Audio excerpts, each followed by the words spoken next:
Welcome to ജസീസ് kitchen. ജസീസ് കിച്ചണിലേക്ക് എല്ലാവർക്കും സ്വാഗതം. ഇന്ന് ഞാൻ തയ്യാറാക്കാൻ പോകുന്നത് വളരെ എളുപ്പത്തിൽ തന്നെ തയ്യാറാക്കാൻ പറ്റുന്ന മുട്ട വെച്ചിട്ടുള്ള ഒരു സ്നാക്സ് ആണ്. അപ്പോൾ നല്ല ടേസ്റ്റി ആയിട്ടും അതേപോലെ തന്നെ പെട്ടെന്ന് തയ്യാറാക്കാൻ പറ്റുന്ന ഒരു സ്നാക്സ് ആണ്. അപ്പോൾ വീഡിയോയിലേക്ക് എടുക്കുന്നതിന് മുമ്പായിട്ട് ഈ ചാനൽ ആദ്യമായിട്ടാണ് കാണുന്നതെങ്കിൽ ഒന്ന് സബ്സ്ക്രൈബ് ചെയ്യുക. അടുത്തുള്ള ബെല്ലൈക്കണും കൂടി ഒന്ന് ക്ലിക്ക് ചെയ്ത് ഓൾ എന്നൊരു ഓപ്ഷൻ കൂടി ക്ലിക്ക് ചെയ്ത് കൊടുക്കുക. അപ്പോൾ ഈ സ്നാക്സ് തയ്യാറാക്കാൻ വേണ്ടിയിട്ട് ഞാൻ 4 എഗ്ഗ് ബോയിൽ ചെയ്തെടുത്തിട്ടുണ്ട്. ഇനി നമുക്കിതൊന്ന് ഫ്രൈ ചെയ്തെടുക്കണം. ഒരു ചെറിയ രീതിയിലൊന്ന് ഫ്രൈ ചെയ്തെടുക്കണം. അതിന് വേണ്ടിയിട്ട് ഒരു പാനിലേക്ക് 2 ടീസ്പൂൺ കോക്കനട്ട് ഓയിൽ ഒഴിച്ച് കൊടുക്കുന്നുണ്ട്. ഇതൊന്ന് ചൂടായി വരുമ്പോൾ ഇതിലേക്ക് ഒരു 3 വെളുത്തുള്ളി ചതച്ചത് ചേർത്ത് കൊടുക്കാം. ഈ വെളുത്തുള്ളി ഒന്ന് മൂപ്പിച്ചെടുക്കണം. ഈ വെളുത്തുള്ളി ഒന്ന് മൂത്ത് വരുമ്പോൾ ഇതിലേക്ക് കുറച്ച് കറിവേപ്പിലയും കൂടി ചേർത്ത് കൊടുക്കാം. വെളുത്തുള്ളി മൂത്ത് വരുമ്പോൾ നല്ലൊരു സ്മെല്ലൊക്കെ വരും.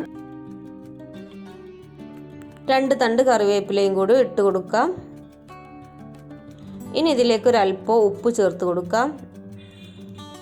ഒരല്പം ഉപ്പ് മതിയാകും. എഗ്ഗ് ബോയിൽ ചെയ്തെടുക്കുമ്പോൾ നമ്മൾ കുറച്ച് ഉപ്പ് ഇട്ടിട്ടാണ് ബോയിൽ ചെയ്തെടുത്തിട്ടുള്ളത്. അതുകൊണ്ട് തന്നെ ഒരല്പം ഉപ്പ് ചേർത്ത് കൊടുത്താൽ മതി. ഇനി ഇതിലേക്ക് ഒരു 1/2 ടീസ്പൂൺ മുളക് പൊടി ചേർത്ത് കൊടുക്കാം. ഇനി ഇതിലേക്ക് 1/4 ടീസ്പൂൺ മഞ്ഞൾപ്പൊടി ചേർത്ത് കൊടുക്കാം. ഇതൊന്ന് നന്നായിട്ടൊന്ന് മിക്സ് ചെയ്തെടുക്കാം. ഈ സമയം നമ്മൾ ഫ്ലെയിം നന്നായിട്ട് ലോ ഫ്ലെയിമിൽ ഇട്ടിട്ട് വേണം കുക്ക് ചെയ്തെടുക്കാൻ, അല്ലെങ്കിൽ നമ്മുടെ മസാലകളൊക്കെ കരിഞ്ഞു പോകും. ഇനി നമുക്ക് ഓരോരോ എഗ്ഗുകളായിട്ട് ഇതിലേക്ക് ഇട്ട് കൊടുക്കാം. എന്നിട്ട് എല്ലാത്തിലും മസാല പിടിക്കുന്ന രീതിയിലൊന്ന് മിക്സ് ചെയ്തെടുക്കാം.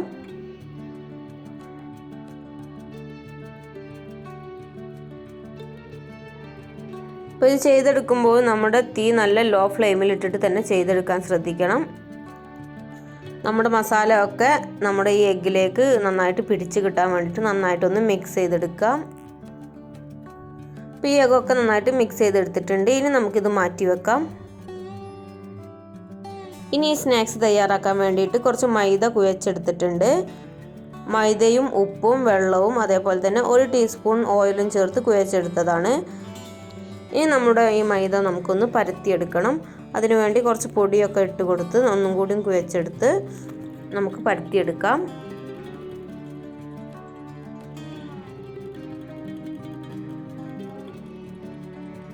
ഇനി നമ്മൾ ചപ്പാത്തിക്കൊക്കെ എടുക്കുന്ന പോലെ ഒരു ചെറിയ ചെറിയ ബോളുകളാക്കിയിട്ട് എടുക്കാം.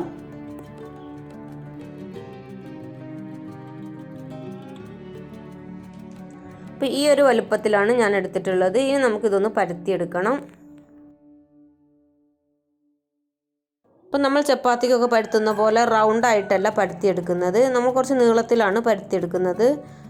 നീളത്തിൽ പരത്തി കുറച്ചൊന്ന് വീതിക്ക് ഒന്ന് പരത്തിയെടുക്കുകയാണ് ചെയ്യുന്നത്. അപ്പോൾ ഒട്ടിപ്പിടിക്കുന്നതിന് കുറച്ച് പൊടിയൊക്കെ ഇട്ട് കൊടുത്ത് നന്നായിട്ടൊന്ന് പരത്തിയെടുക്കുന്നുണ്ട്. അപ്പോൾ ഈ രീതിയിലാണ് പരത്തിയെടുത്തിട്ടുള്ളത്. ഇനി നമുക്ക് ഇതിൻ്റെ സൈഡ് ഭാഗങ്ങളിലൊന്ന് കട്ട് ചെയ്ത് ഒന്ന് റെഡിയാക്കി എടുക്കണം. അപ്പോൾ ഇതിൻ്റെ അരികുവശങ്ങളൊക്കെ ഒന്ന് കട്ട് ചെയ്ത് ഒഴിവാക്കാം. ഇനി ഇതിൻ്റെ സെൻറ്റർ ഭാഗത്ത് ഇതേപോലെ ഒന്ന് കട്ട് ചെയ്തെടുക്കാം. അപ്പോൾ ഇത് ഞാൻ 2 പീസായിട്ടാണ് കട്ട് ചെയ്തെടുക്കുന്നത്. അപ്പോൾ ഇതേപോലെ ഒന്ന് കട്ട് ചെയ്ത് മാറ്റി വെക്കാം. ഇനി നമ്മൾ ഫ്രൈ ചെയ്ത് വെച്ചിട്ടുള്ള എഗ്ഗ് എടുത്തിട്ട് ഇതേപോലെ 2 പീസാക്കി കട്ട് ചെയ്തെടുക്കാം. ഇനി ഓരോ പീസ് നമ്മൾ പരത്തി വെച്ച മൈദയിലേക്ക് ഇതേപോലെ ഒന്ന് വെച്ച് കൊടുക്കാം. എന്നിട്ട് ഇതിൻ്റെ ഓരോ ഭാഗങ്ങൾ ഇതേപോലെ എടുത്തുങ്ങാഞ്ഞ് ഇങ്ങനെ ഒട്ടിച്ചെടുക്കണം. 4 ഭാഗത്തു നിന്നും ഇതേപോലെ ഒന്ന് എടുത്ത് ഒരു ബോക്സ് രൂപത്തിലാക്കിയിട്ട് ഒട്ടിച്ചെടുക്കാം. അപ്പോൾ ഇതേപോലെയാണ് ഒട്ടിച്ചെടുക്കേണ്ടത്. അപ്പം നമ്മൾ ബാക്കി സ്നാക്സൊക്കെ ഇതേപോലെ തന്നെ ഒന്ന് ചെയ്തെടുക്കാം.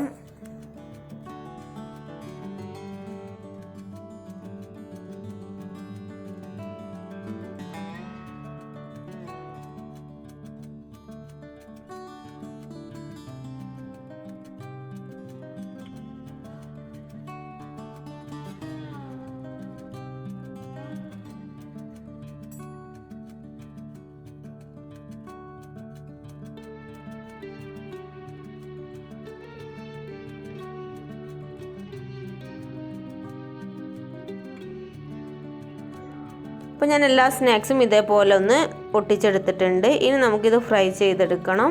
അപ്പോൾ 4 മുട്ട വെച്ചിട്ട് 8 സ്നാക്സാണ് ഇവിടെ തയ്യാറാക്കിയിട്ടുള്ളത്. ഇനി ഇത് ഫ്രൈ ചെയ്തെടുക്കാൻ വേണ്ടിയിട്ട് ഒരു എഗ്ഗ് ഒന്ന് പൊട്ടിച്ച് ഒഴിച്ച് കൊടുത്തിട്ടുണ്ട്. ഇത് നന്നായിട്ടൊന്ന് മിക്സ് ചെയ്തെടുക്കാം. ഇനി നമ്മൾ എടുത്തിട്ടുള്ളത് കുറച്ച് ബ്രെഡ് ക്രംസ് ആണ്. ബ്രെഡ് ഒന്ന് മിക്സിയിലിട്ട് പൊടിച്ചെടുത്തതാണ്. ഇനി നമ്മൾ ഈ സ്നാക്സ് മുട്ടയിലൊന്ന് ഡിപ്പ് ചെയ്ത് ബ്രെഡ് ക്രംസിലൊന്ന് കോട്ടിങ് ചെയ്തിട്ട് എടുക്കുകയാണ് ചെയ്യുന്നത്.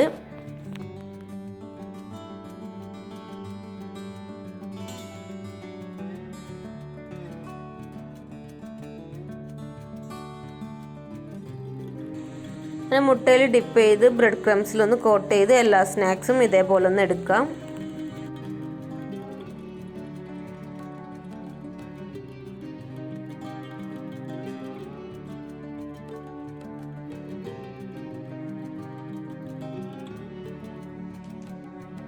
അപ്പോൾ എല്ലാ സ്നാക്സും ഇതേപോലെ ഒന്ന് ബ്രെഡ് ക്രംസിൽ കോട്ട് ചെയ്ത് എടുത്തിട്ടുണ്ട്. ഇനി നമുക്കിതൊന്ന് ഫ്രൈ ചെയ്തെടുക്കാം. അപ്പോൾ ഒരു പാനിലേക്ക് കുറച്ച് ഓയിൽ ഒഴിച്ച് കൊടുത്തിട്ടുണ്ട്. അപ്പോൾ നന്നായിട്ട് മുങ്ങി പൊരിഞ്ഞ് കിട്ടേണ്ട ഒരു സ്നാക്സ് ആണ്. അപ്പോൾ അതിനനുസരിച്ച് ഓയിൽ ഒഴിച്ച് കൊടുക്കാം.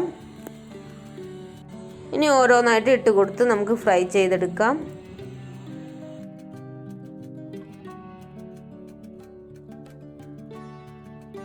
അപ്പോൾ നമ്മൾ മീഡിയം ഫ്ലെയിമിൽ ഇട്ടിട്ട് വേണം ഫ്രൈ ചെയ്തെടുക്കാൻ. ബ്രെഡ് ക്രംസ് ആയതുകൊണ്ട് തന്നെ പെട്ടെന്ന് കരിഞ്ഞു പോകാൻ ചാൻസ് ഉണ്ടാവും.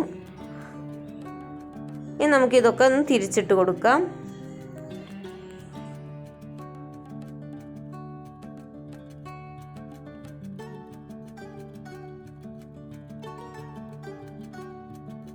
ഇനി നമുക്കിത് തിരിച്ചും മറിച്ചും ഇട്ട് കൊടുത്തൊരു ഗോൾഡൻ കളർ ആവുന്നവരെ ഒന്ന് ഫ്രൈ ചെയ്തെടുക്കാം.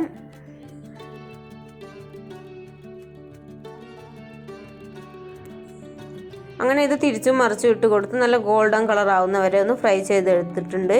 ഇനി നമുക്കിത് കോരി മാറ്റാം. അപ്പോൾ നല്ല എളുപ്പത്തിൽ തന്നെ തയ്യാറാക്കാൻ പറ്റുന്ന നല്ലൊരു സ്നാക്സ് ആണ്. അപ്പോൾ ഈവനിങ് സ്നാക്സ് ആയിട്ടും ഇഫ്താർ സ്നാക്സ് ആയിട്ടൊക്കെ നമുക്ക് ട്രൈ ചെയ്ത് നോക്കാൻ പറ്റുന്ന നല്ലൊരു സ്നാക്സ് ആണ്. അപ്പോൾ എല്ലാവരും ഒന്ന് ട്രൈ ചെയ്ത് നോക്കുക. അപ്പോൾ നിങ്ങളുടെ ഫീഡ്ബാക്കൊക്കെ ഒന്ന് കമൻറ്റ് ബോക്സിൽ അറിയിക്കുക.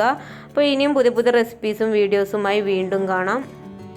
അപ്പോൾ ഇന്നത്തെ ഈ വീഡിയോ ഇഷ്ടപ്പെട്ടാൽ ലൈക്ക് ചെയ്യാനും കമൻറ്റ് ചെയ്യാനും സബ്സ്ക്രൈബ് ചെയ്യാത്തവരാണെങ്കിൽ സബ്സ്ക്രൈബ് ചെയ്യാനും മറക്കരുത്. ഇന്നത്തെ ഈ സ്നാക്സ് വീഡിയോ നിങ്ങൾക്ക് ഇഷ്ടപ്പെട്ടിട്ടുണ്ടെങ്കിൽ ഒരു ലൈക്ക് തന്ന് സപ്പോർട്ട് ചെയ്യുക. ഈ വീഡിയോ ഇഷ്ടപ്പെട്ടിട്ടില്ലെങ്കിൽ തീർച്ചയായിട്ടും നിങ്ങൾക്ക് ഡിസ്ലൈക്ക് അടിക്കാവുന്നതാണ്. അപ്പോൾ ഇതിൻ്റെ മുന്നേ ഞാൻ കുറച്ച് സ്നാക്സ് റെസിപ്പീസും ഇഫ്താർ റെസിപ്പീസും ചെയ്തിട്ടുണ്ട്. അപ്പോൾ അതിൻ്റെ ലിങ്ക് വേണ്ടവർക്ക് ഞാൻ ഡിസ്ക്രിപ്ഷൻ ബോക്സിൽ ഇടുന്നതാണ്. അപ്പോൾ നമ്മൾ ഈ സ്നാക്സ് ഉള്ളിലൊക്കെ നന്നായിട്ട് കുക്കായി വന്നിട്ടുണ്ട്. നല്ല ക്രിസ്പി ആയിട്ടുള്ള ഒരു സ്നാക്സ് ആണ്. അപ്പോൾ ഈ സോസൊക്കെ കൂട്ടി കഴിക്കാൻ പറ്റുന്ന നല്ലൊരു അടിപൊളി സ്നാക്സ് ആണ്.